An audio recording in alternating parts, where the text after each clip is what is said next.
Hello, my name is Maurice D. Robertson.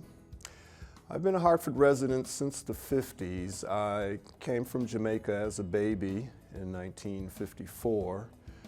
My family is West Indian. My father Cuban, my mother Jamaican. I do have a brother. I grew up here in Hartford.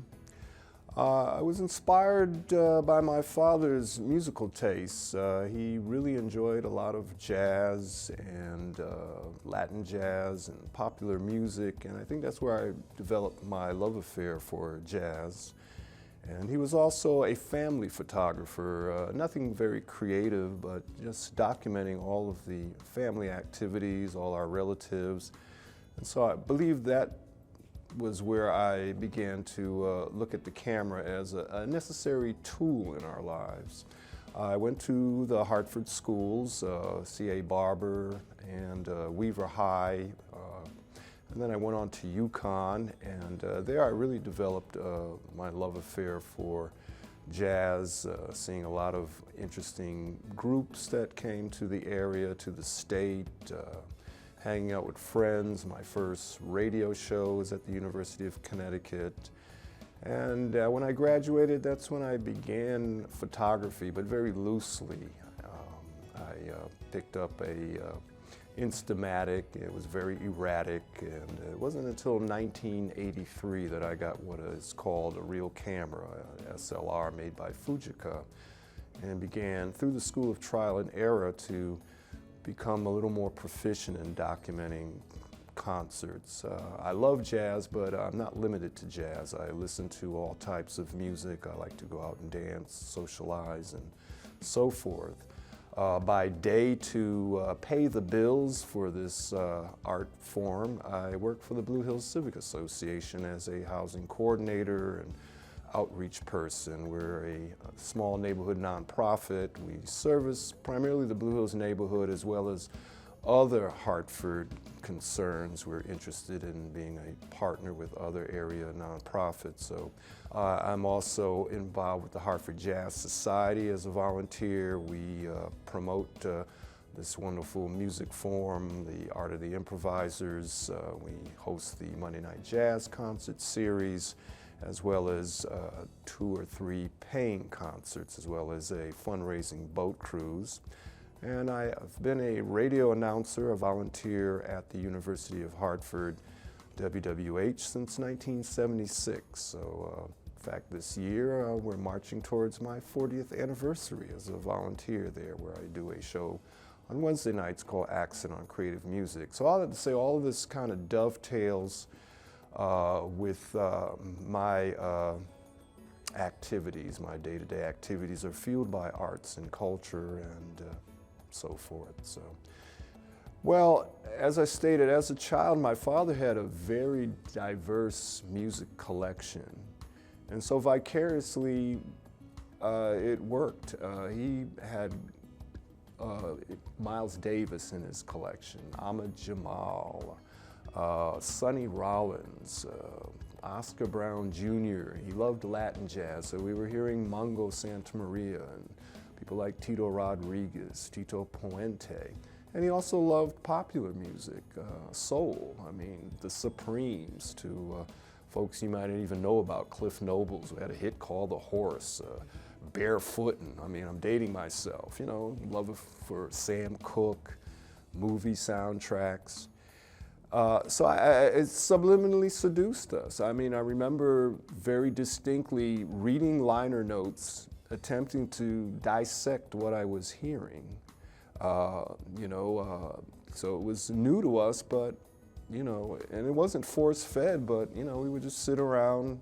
Saturday nights, my father would chill, and he had his Fisher console, and me and my brother, we just listened to the music, and obviously it worked, And so even in high school, that's when I began to go to concerts when I was in high school. It was interesting to me. I had a little cafeteria job at Aetna, and I always managed to work somewhere from my, sophomore year on somewhere. So I went to see James Brown at the Bushnell. I saw Jose Feliciano, who had the hit light my fire. I saw blood, sweat, and tears at the Bushnell. And then me and my friends in high school, my jazz peers, because in high school I was blessed. I had other friends who loved jazz, and they would give me a list of things I should have in my collection. So it's been an ongoing conversation in my life, either vicariously through my father's tastes or from my peers, particularly in high school. Our junior year, we all went to see Miles Davis at the University of Hartford in 1970. Okay, so I'm blessed in that respect that I've got what they call big ears, an appreciation for new stuff, jazz, other idioms like reggae, you know, being from the West Indies, reggae and calypso, part of my growing up, or even before reggae got big, you had what is called ska, you know, Byron Lee and the Dragonaires, Tommy McCook and the Supersonics.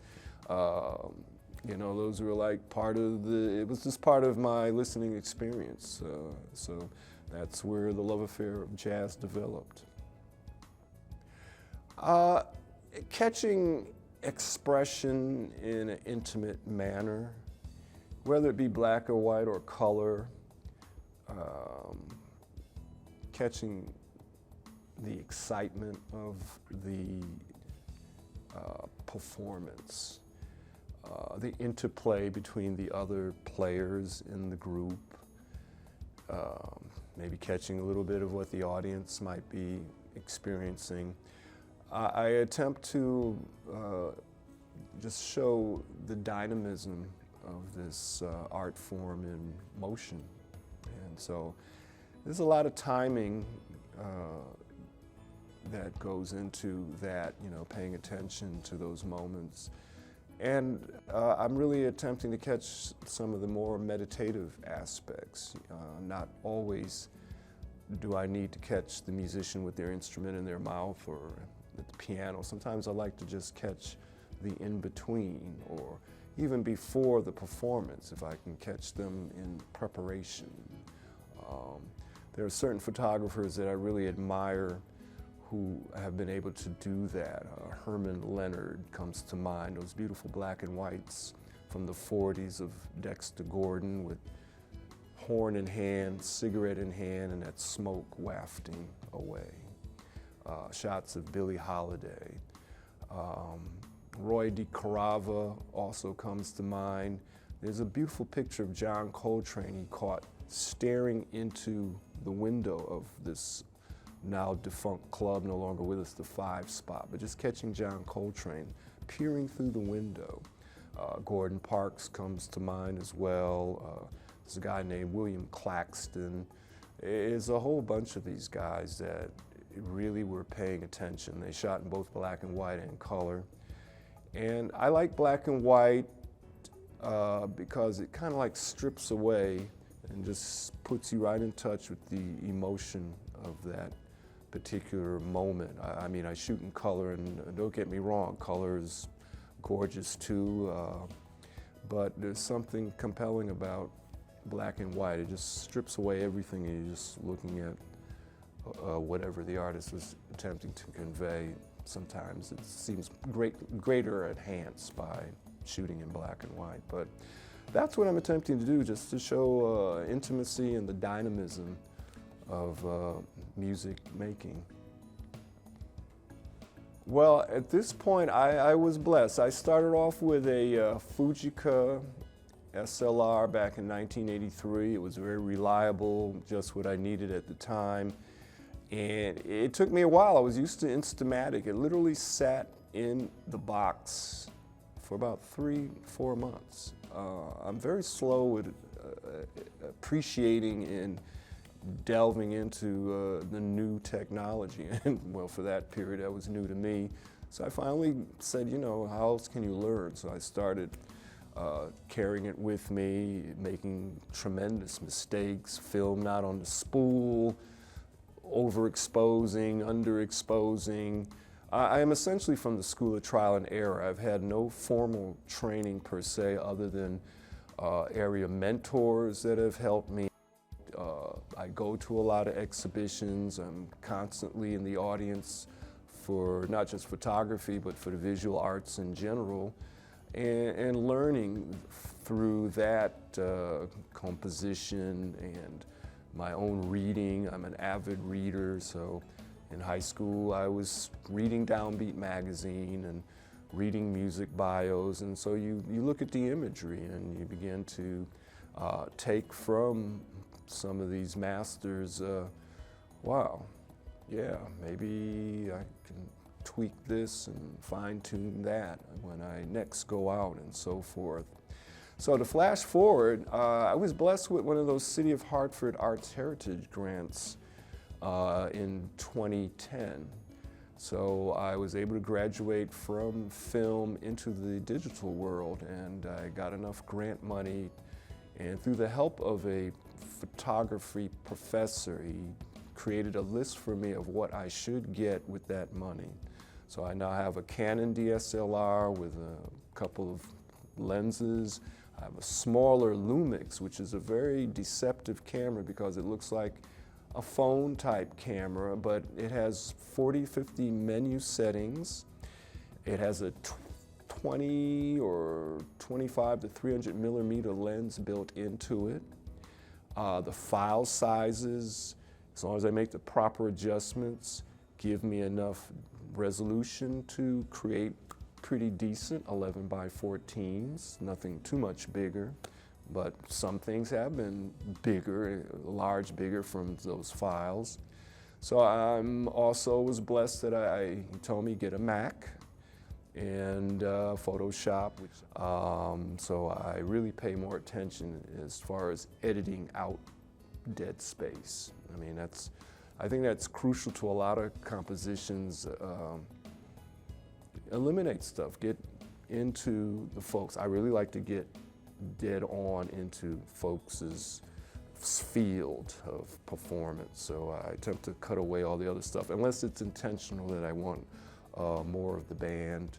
And that's what I love about the cameras that I have. You know, I have these wide angle capabilities, and it's nice to always also have image of how the band interplay is going on, you know, to see what's going on behind the maybe featured soloist at the mic, to see how the drummer is interplaying with that, or other angles, you know. And because I'm very athletic and fit, I have, I think sometimes, a greater latitude than some of my peers because of my nimbleness. I am able to crawl around literally and get to other parts of the stage that may be verboten to other folks because they got to actually stand up and walk. I can literally, you know, slither around or crab walk without, you know, getting in the way of the audience, because nobody's paying to see me work. You're paying to see the musician, and I attempt to be very respectful of that relationship, you know. But yeah, that's where I am now. It's hard to say. I have favorite photographers that I'm always checking out. Books by Gordon Parks, books with the work of Herman Leonard. There's another guy, William Gottlieb, also who shot, I believe, in the 40s and 50s. Looking at different album covers, like the work of Jim Marshall comes to mind. He shot from Miles Davis to Johnny Cash. If you look at some of Miles' 70s recordings, you'll see the name Jim Marshall. Johnny Cash's Folsom Prison Blues, that shot of Cash in that black leather entering Folsom Prison on the cover, that's a Jim Marshall shot.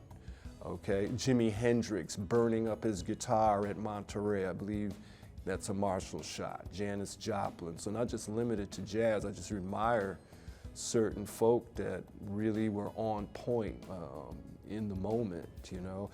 Charles Stewart, all those great album covers for Impulse Records in the 60s and 70s. There's a guy named Charles Stewart, also known as Chuck Stewart.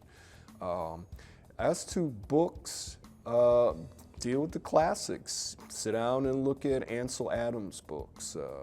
He is very instructive. It may not immediately apply to jazz, but just as far as tweaking your approach. Beautiful work, beautiful work. Off the top of my head, I can't think of any other books per se or manuals, but just pay attention to album covers, Downbeat magazine for one, Jazz Times. There's always great photos in those periodicals about the music. So those things I gravitate towards. But at the top of the list, I would just suggest sitting down with a good Ansel Adams photo book. Yes, actually, I call my Facebook site my poor man's website. I am able to, if not weekly, but at least many times a month, post new work. I attempt to clean up my images and make it the best of what I have to offer in not only just music, but nature. I just put up a bunch of nightscapes that I shot New Year's Eve of Hartford and fireworks. I like abstraction. I shoot a lot of nature as well. So yeah, to answer your question, Facebook has been particularly helpful in exposing my work, in making new friends with musicians. And I like the immediacy of it, of being able to message a person and send them a couple of photos, if not the whole album, and engage them in that way. At least that's how I use my site. Yes, why do I? It's just an intrinsic thing, I'm just, totally like elevated by music and the visual arts. And it's just my way of participating in the spreading of that spiritual and sensual stimulation that the arts and music can bring to my fellow beings, so to speak. Well, I've been chronicling for the last 30 plus years a lot of beautiful musicians, some more known than others. So I would like them to perhaps delve more into the art of the improvisers, commonly known as jazz, and be inspired to perhaps look into some of their music. Also to appreciate the sense of craft that I think I bring to my photography. And hey, if they're so moved to indulge me and take some home with them. I'm all for that, but I would really just hope that they are stimulated by the imagery in a positive manner. Well, I just tell folks this. I'm from the school of trial and error, so just be willing to expose yourself to different situations. I like to shoot at night. I'm not just shooting music. I love shooting nature. Be supportive. Go out and see other artists' exhibitions. Expose yourselves is the key thing. That way, it'll break you out of habit patterns. A lot of times I walk without my camera. I know for some folks that sounds crazy, but I'm really attempting to start seeing things maybe a little differently, so that I don't continue to shoot things the same way, albeit they may look hip, but that's what I would recommend. One, get out, expose yourself. And sometimes it's great to just not bring the camera or whatever your artistic medium and just attempt to get absorbed in the moment. I do a lot of walking, nature walks. I like being by the ocean. So I would just say attempt to investigate nature yourself, quiet time for yourself, and I think that helps in the creative process. It allows for inspiration to take place. If we're always bombarded by other media, other people, it tends to block out some of those subtler signals that we tend to overlook, Well, there's a pantheon of photos that I really feel have what I'm attempting to replicate in all my work. There's one in particular of Art Blakey. It's a black and white portrait of the late great drummer Art Blakey, where I managed to catch him before he even started to play. He was sitting at the drum kit, and it's in the show. And I was just praying he wouldn't break that gaze. It was like he was preparing. I could see the mental preparation, and he's just in that zone, and I caught that, you know. Then there are other performance shots that I really like. I like to abstract photos, play with shutter speed. So there's some recent work of saxophonist Joe Lovano, where I really have the light and him, you know, really busy, but not so busy that you don't know that it's a saxophonist playing, but enough going on to, you know, like I say, the show is called Expression in Sound and Motion, and to show some of the dynamism of the creative music process. There's another one in that category I shot in 1985 of Pharoah Sanders. It's a triple exposure, and it's like all the imagery builds out of one, and you know, it's hard to duplicate. You know, I had at that time I was using a Leica Flex, and what a beautiful camera. It's jammed and needs repair now, but there was a technique I could use. You stop advancing the film, and that way you could have layers and add another image, add another image. Some were catastrophic, but that one really worked. And then the Miles Davis shot. That was a very special evening for me when Miles Davis resumed public performance in the 80s. He had taken about a 5-year hiatus from the late 70s and returned to playing in 81. So I would go to see him at Avery Fisher Hall. It would be like an annual sojourn. I must have saw him about 6 times in the 80s. So in 87, you know, I'd always buy orchestra seats. I'd sneak my camera in because, you know, I didn't have press relationships with all these venues, but I would do some renegade stuff. And so I got my camera in at Avery Fisher Hall, and I had orchestra seats. So midway in the concert, I boldly walked to the front, and there were 3 empty seats. And that's how I got that shot of Miles, you know. None of the aisle ushers said anything to me. It was almost like I belonged there. I guess they thought I was press. And most importantly, Mr. Davis didn't gesture at me.